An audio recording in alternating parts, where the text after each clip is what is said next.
Article 3, Secret Treaty of Verona, Oath of the Clergies.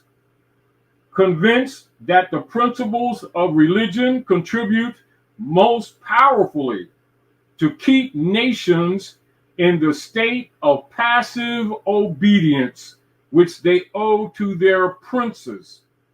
The high contracting parties declare it to be their intention to sustain in their respective states those measures which the clergy may adopt with the aim of ameliorating their own interests. Intimately connected with the preservation of the authority of the princes and the contracting powers, join in offering their thanks to the Pope for what he has already done for them and solicit his constant cooperation in their views of submitting the nations. That's Article 3, and that's the secret oath that the clergy have to the popes of Rome while going in houses that they told you are houses of God and have been promoting Jesus and the other prophets to the face of the people, but in secret, their pledge and their allegiance and their fidelity is pledged to the Pope of Rome, and they themselves are secret clergy members of the bishopric of Rome. That goes for the Eastern churches, the Orthodox churches, and the Protestant churches. This is why you hear them make this statement. By the power vested in me by the state of Delaware, I pronounce you man and wife. So they adhered you to the popes of Rome under their human trafficking, and the people thought their pledge was to the Creator, God, or the source, etc. And indeed, it was not. That's an adhesion contract. It's a bottomry instrument, totally misrepresented, and the negative spirit or energy is cast with that instrumentality. And by that instrumentality, the corporate state claims control of the eggs in the womb, unhatched, and then later with the birth certificates, they claim the eggs that do hatch, and they're all claimed by the popes of Rome through the bishopric with the help of your corner store clergy, who most of whom have a skull and bones agreement, which you have heard of, known as a 501c3 clergy agreement. This is why they don't talk about these things to the public. And this is also why most of them will pretend to have no knowledge of what I just exposed to you. However, it's incumbent upon you, the people yourselves, to begin to practice going back into the principle of learning and reading and researching for yourselves to comprehend fundamental contract principles and comprehend the fact and know the fact that the marriage license is an adhesion contract to the Pope of Rome, having nothing to do at all with divinity whatsoever. And in many factors, and it's very often, this is again why unknown to most people that enter into these adhesion contracts, who later in the experiences of their relationships may become confused when commercial mercenary operatives operating under Article 39 of police powers comes into their homes and takes their children, even without court orders, and people have problems claiming their children because they are assuming that the children are theirs, not knowing that the clergy are part of the network of not saving souls, but collecting souls for the popes of Rome. And one of those instrumentalities is the misrepresented marriage certificate. It is a bottomry instrument. It is an adhesion contract. It is misrepresented, and it is constructed for human trafficking. And from its root, it actually sets a negative spirit in the otherwise, without it, divine relationship between man and woman. Contrary to nature, contrary to divinity, contrary to the spirit of love, but absolutely connected to human trafficking on multiple levels, as well as an instrument used to escheat all future inheritances and the estates of people. That's a fact. Write it down. Any questions? I'm just trying to deal with this. No, that's one. So, as a reminder, for many of you who are listening, who you want to do some back research on this, and we'll do this in the future because we were also talking earlier about expanding on the corruption, the spirit of corruption done by the priesthood in relationship to the marriage certificate. And I say this absolutely. Do not confuse the marriage certificate and the operations around it with the natural matrimony operations of love and union between man and woman in nature. They are not partners at all.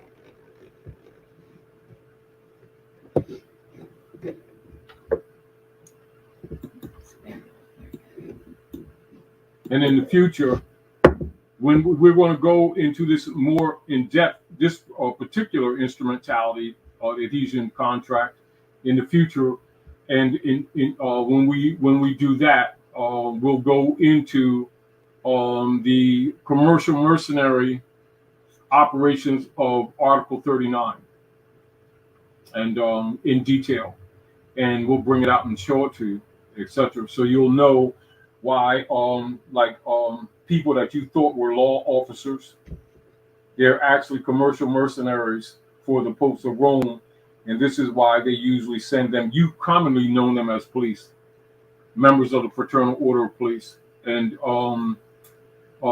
they go and they kidnap children from women, and women are denied due process or the claim of their own children because there's an assumption, rightful, divinely, by the women that she produced that child come from her womb, and then these operatives from the corporate state arbitrarily take children at will from their homes under the Christian black codes, under the authority of the states of corporations, which the people are assuming are law officers when they're really contractual enforcers, commercial mercenaries for the secret treaty of Verona, pretending to be officers, i.e., because when you say officer, you're implying that that person or that being is a constitutionally constructed and elected representative in harmony with treaties and constitutions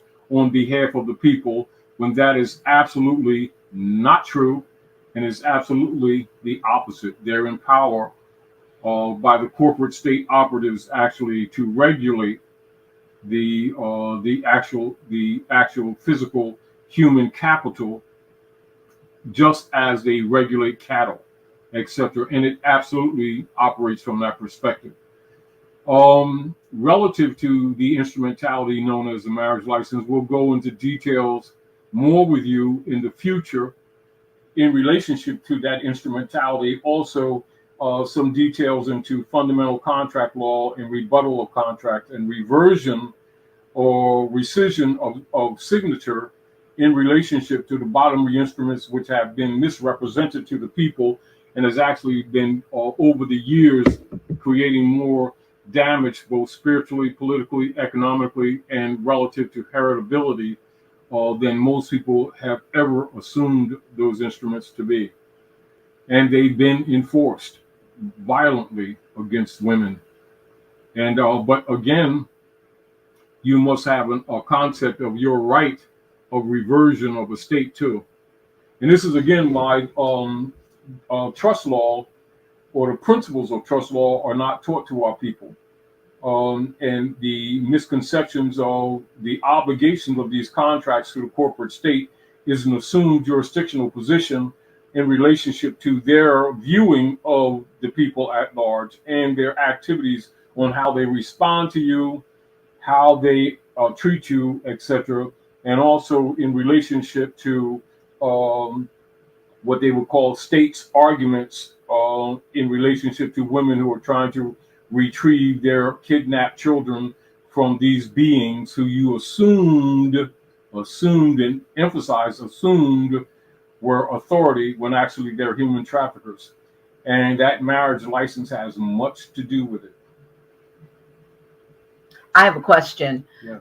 Assuming when you say the marriage license is actually a signing over of the eggs, the unfertilized eggs, what? But that's not presented. Wait a minute. Let me finish. What does that mean in terms of an unmarried woman who has a child? Is it going back to when whoever in her lineage was last married that gave her? And this is your answer to that. Yeah. So when you look into Christian black codes of 1724, adopted into all the states of the corporate states, etc., you will see that the condition of the child is condition of the mother. And also you answer your own question by being aware of the fact that the condition of the child is condition of the mother. And you also recognize when you go into the principle of them establishing the birth certificate to make claim on the eggs that hatch. So from initially, those de facto, their claim is on the eggs before hatching, i.e. the womb of the women, etc. And then for the ones that hatch, logically, if one has or has been registered at Seed and Company with a birth certificate, which is again why very often they intimidate women and don't let them out of the hospitals unless they sign a birth certificate, because they create the bond with that. And so even if the woman is not married, they also make an assumption claim.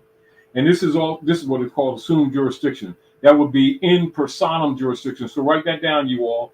In personam jurisdiction. You can look that up in your law book, etc. We won't go into that because we don't want to expand the past that and change the subject matter, but that's also operative relative also to the jurisdictional powers, though de facto, referencing subject matter jurisdiction. So you want to look at it that. So they're operating what is known as assumed jurisdiction, and logically, and it's not necessarily logically, but by circumstance of the misinformation that people operate their lives with, most women don't have are not aware of their right of reversion of a state. They're not aware of their right to rebut properly disassociation or not standing as surety for the corporate state operations or operators, etc. And then this is also why they have been promoting falsely the U.S. citizen prospect to the people, getting them to say, "Are you a U.S. citizen?" And people say yes, and there's an assumed jurisdiction. Because at that point, when people don't know, when say one of the Roman Curia members operating in an agency, "Are you a U.S. citizen?" and you respond yes, you just said to them that you are their stock. And it has nothing to do with what people think it does in relationship to the assumption of what citizenship means. That's the assumed jurisdiction. And then, of course, at that time, the being is considered state board. And at that time, this is again why, as soon as that is established, although it's still an adhesion, while they start being what you call very abusive with the people, telling them to shut up and telling them they can't speak, and then telling them you can't talk unless you have a lawyer. Now that's another member of the Roman Curia who are operative, who constructed with the Daughters of the American Revolution the marriage certificate bond. And so that person is bonded, and it never dawns on them that they're operating from the bond. They're not, the being that's standing before them is what you would call ward and has no even right to talk. And so this is the unfortunate situation where we have, like you say, women that are not married, where they trap them later with the birth certificate. So what, if anything, do the Mormons have to do with the um, cataloging of all births? I was told that they have a record of, they have all of the records. Yes. We were going cross country, and we passed the place. Particularly in the West, in the Utah area, because we got to remember the Mormons, the hybrid European Mormons, took over a lot of the gold of the Moors, which is why they refer to themselves as Moor men. And that people look at that as a religion, a religious sect. It's actually a religious sect of the Constantine order. However, they're claiming the areas, the west areas, because a lot of our gold was in that area. And of course, because the people themselves are the gold or the heirs, which is why the birth certificate records are in those big supercomputers in the Utah area. And so the other issue, by them being presented to the masses as what you call a semi-secluded religious operation of people, it appears on the surface innocent. And because as soon as you say religion, people start thinking the divine creator. Right. As soon as you say God, it doesn't dawn on the people, government ordinance departments. They're thinking the creator.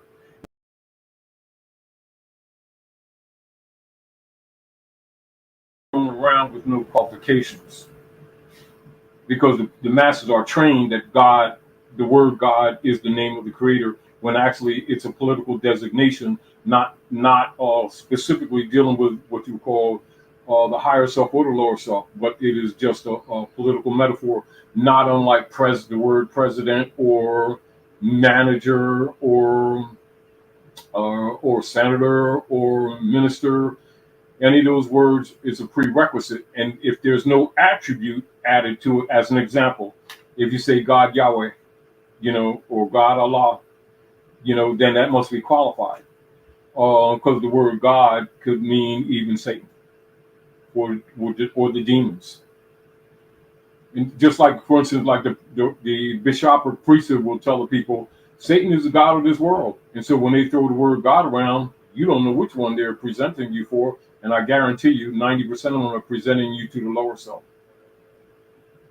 Of course, you look at the conditions of Midgard, that tells you everything. If a carpenter comes to fix your house and after 20, 30 years, your house still broke, if you think that person's a carpenter, that's your choice. And I say, for all the claimed spirituality of our people, particularly in general, the conditions of our people, all you need to do is look at our families, our relationships, our communities, with our assumed concepts of pseudo divinity in relationship to these instrumentalities presented by the bishopric. The conditions of the community tells you everything. However, you can delude yourself into thinking that you've been operating in some divine order. That's your choice. However, the evidence proves to the contrary.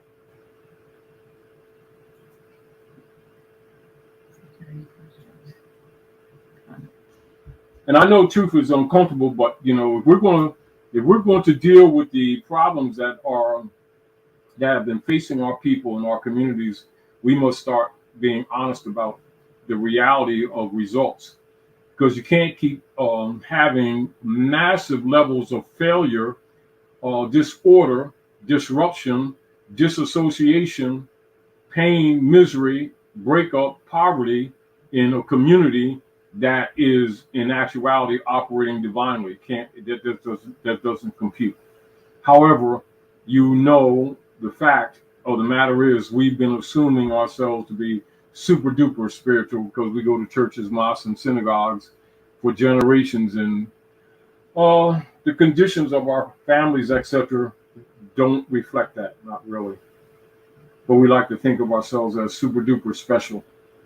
However, the fact of the matter is that we've been operating under bottomry contracts owned by the Bishopric of Rome, and they've been regulating our families and our lives to their own malleable hands, and molding the social order and orders that we've been suffering to to live under for generations, and it has not been good. So don't lie. Here's a comment from Shine 9 Bay. I'm just going back. It says, she says, my logic as a child, which came with heavy crucifixion, was the question: if love is free and universal, then why do I need a contract via a marriage certificate? Easily.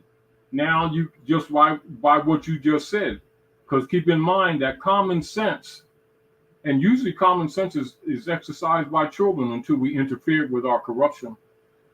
Common sense is in harmony with common law, and the Constitution for the United States, the original Republic order, is related to the support and the uplifting of allodial principles or the rights unalienable or unlicensed, because lien means license or to pay or to apply, etc., or privilege distinguished from that which is unliened, etc. So unalienable rights, or what people sometimes you hear them say unalienable rights, are the opposite of privileges or licenses, and are in fact akin to what is known as birthright, or that which is harmonic with divinity, or that which is in divine nature. And therefore, that which is divine is not contaminated with adhesion contracts or what you would call a compelling spirit, or some compelling transfer of goods or purposes under false pretenses, and definitely not under an adhesion contract with a marriage license. Absolutely is in contradiction to divine laws of nature, does not represent or present any platform where men and women are sold to each other via the corporate state on behalf of the popes of Rome through the instrumentalities and bottom instruments set forth by the daughters of the American Revolution and perpetrated against the people under the guise of Jesus, God, Allah, Moses, etc., to the people, when they're actually collecting lives and souls and inheritances for the popes of Rome under